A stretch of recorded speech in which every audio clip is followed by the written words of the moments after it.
उस्ताद मोहतरम ने एक लंबा सांस लिया और कहने लगे, देखो बेटा,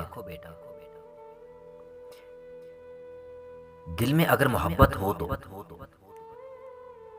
फिर दिल में खुद गर्जी नहीं आ सकती। इसलिए मोहब्बत कभी मरती नहीं। ये जो लड़के और लड़की का जवान होने पर आपस में एक तल्लक बन जाता है, इसे मोहब्बत की बजाय कशिश कहना ज्यादा मुनासिब है।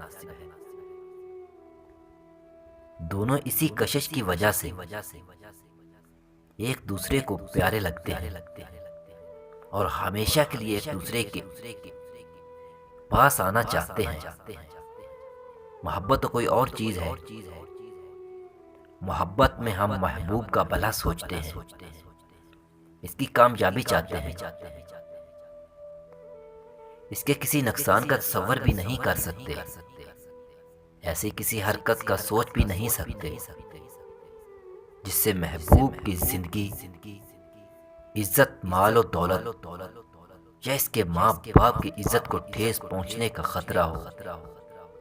यही वजह है कि लड़का और लड़की इस कशिश के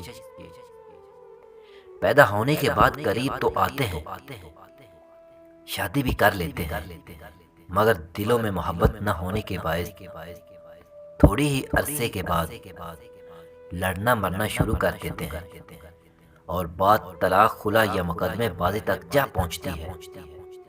हमारा अलमिया यह है कि हमने कशिश और मोहब्बत को आपस में गुडमुड कर दिया है।